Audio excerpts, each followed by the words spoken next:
আসসালামু আলাইকুম ভিউয়ার্স, দেখতেই পাচ্ছেন চিচিঙ্গা। আজকে চিচিঙ্গার একটা রেসিপি নিয়ে আসছি। এটা দেখতে যেমন সুন্দর, খেতে অনেক মজা, এবং রান্নার পরে এটা বোঝাই যায় না যে এটা শুধু চিচিঙ্গার একটা রেসিপি। এটার মধ্যে কোনো মাছ নেই। আমি এমনভাবে রান্নাটা করব।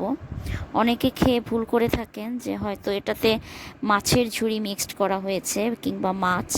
আসলে এটা মাছ না, এটা হচ্ছে পুর ভরা চিচিঙ্গার ভুনা।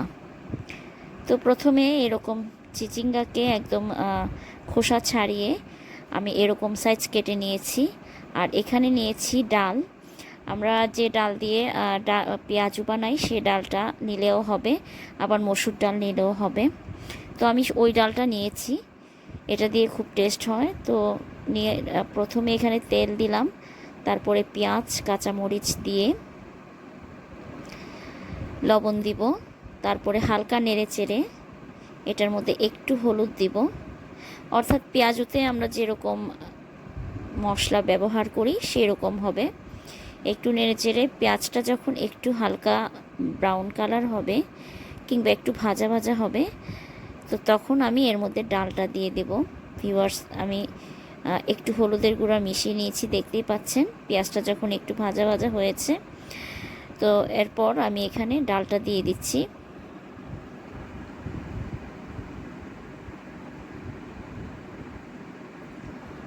এই ডাল বাটাটা দিয়ে দিবেন।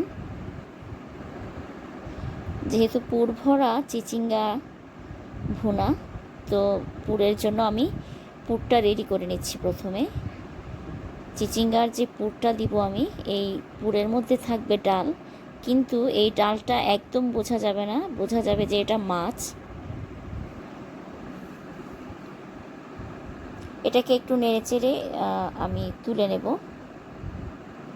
আপনারা এখানে চাইলে ধনেপাতা ব্যবহার করতে পারেন। আমি একটু ধনেপাতা দিয়েছি, কারণ ধনেপাতা দিলে এটার ফ্লেভারটা ভালো আসে। যেহেতু পেঁয়াজুতে আমরা আমাদের এদিকে, বিশেষ করে সিলেটের ওইদিকে, আমরা একটু ধনেপাতা ব্যবহার করি। তো এটাকে একটু উল্টে পাল্টে নেড়ে চেড়ে ভেজে নিচ্ছি, পুরটা রেডি করছি। এই যে আমি পিস করে রেখেছিলাম, পিসটা দেখতেই পাচ্ছেন কীরকমভাবে করেছি।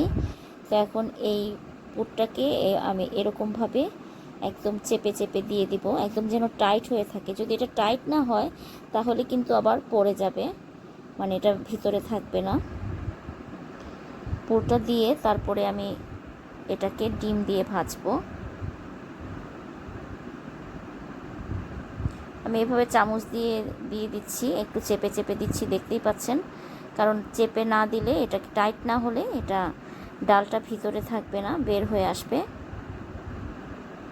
ডিম নিয়েছি, একটা ডিম ফেটিয়ে নিয়েছি। এখন এই ডিমের মধ্যে আমি এটাকে চুবিয়ে তারপরে তেলে ভেজে নেব। কারণ যেহেতু আমি চিচিঙ্গাটা সেদ্ধ করি নাই, সেজন্য আমি চিচিঙ্গাটা এরকমভাবে একটু ভেজে নেব। ভিউয়ার্স, ওই যে তৈরি করে রেখেছিলাম ডাল দিয়ে চিচিঙ্গা, সেটা আমি তেলের মধ্যে দিয়ে দিচ্ছি। সত্যি ভিউয়ার্স, এটা খেয়ে দেখবেন, খেতে ভালো লাগে।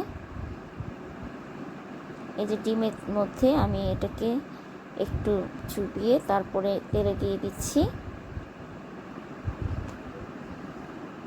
একটু ঢেকে দেব, কারণ তেল ছিটে ছিটে পড়ছিল তাই। আর এটা একটু মোটামুটি হাফ সিদ্ধ হয়ে যাবে। এটাকে একটু উল্টে পাল্টে দেবো আমি। একটা পাশ হয়ে গেছে, এখন আর একটু উল্টে দিব। দেখুন ভিউয়ার্স, হয়ে গেছে, অনেক সুন্দর হয়েছে। এটা পুরা মাছের মতো লাগছে দেখতে। এই যে দেখুন, এখন এটা তুলে নিব। তুলে নিয়ে তারপরে এটার মধ্যে আমি ভুনা করব, যেহেতু পুর ভরা চিচিঙ্গা ভুনা।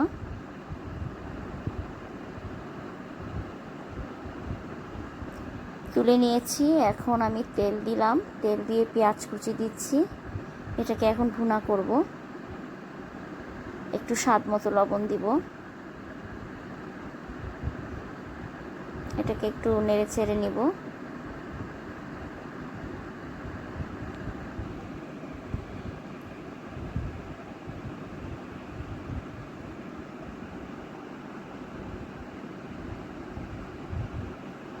ভিউয়ার্স, পেঁয়াজটা লাল হওয়ার জন্য আমি অপেক্ষা করছি। দিয়ে দিলাম একটু রসুন পেস্ট, একটু পেঁয়াজ বাটা, একটু আদা বাটা। খুব অল্প পরিমাণে দেব, খুব একটা বেশি মশলা দেব না। এখন দিয়ে দিচ্ছি হলুদের গুঁড়া পরিমাণ মতো, মানে খুব একটা বেশি দেওয়া যাবে না। দিলাম মরিচের গুঁড়া, আর দিচ্ছি ধনে গুঁড়া আর জিরার গুঁড়া। বাস, এই হচ্ছে আমার মশলা। এখন এগুলাকে নিয়ে একটু মশলাটাকে কষিয়ে নিব, আলাদাভাবে ভেজে নিব। এরকমভাবে ভেজে তারপর এটাতে একটু পানি দিতে হবে। পানি দিয়ে মশলাটাকে কষাতে হবে, কারণ যেহেতু ভুনা। মশলাটা কষাতে দিয়ে দিলাম।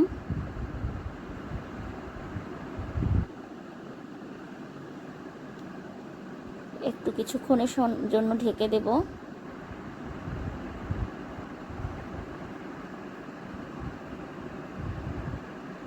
মশলাটা একটু কষে নিয়েছি। কষিয়ে নেওয়ার পরে এটার মধ্যে ওই যে তুলে রাখা পুরভরা চিচিঙ্গাগুলো দিয়ে দেব।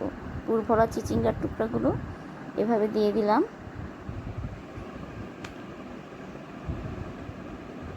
সত্যি এটা একটা ইউনিক রেসিপি। কাউকে যদি আপনি দাওয়াত করেছেন, কোনো গেস্ট খাওয়ান, তাহলে আপনি যদি আইটেম বেশি বানান, অনেকগুলো আইটেমের মধ্যে এটা একটা আইটেম হতে পারে।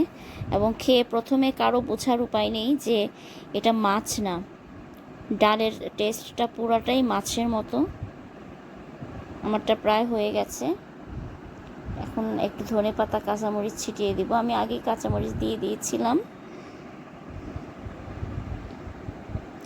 একটু ধনেপাতা ছিটাবো। আর এটা অতিরিক্ত ঝোল হবে না, যেহেতু এটা ভুনা। হয়তো ভাবছেন এটা খেতে কেমন হবে। আসলে আমাদের এলাকায় আমরা চিচিঙ্গা ডাল দিয়ে ভাজি করি, তারপরে হচ্ছে ডিম দিয়েও ভাজি করি। এই জন্যে ডিম আর ডাল এটার সাথে যায়, তো সেই জন্য এটাতে মিক্সড করলাম। অর্থাৎ পুরটা আমি ডাল দিয়ে করেছি আর ডিমের মধ্যে চুবিয়েছি।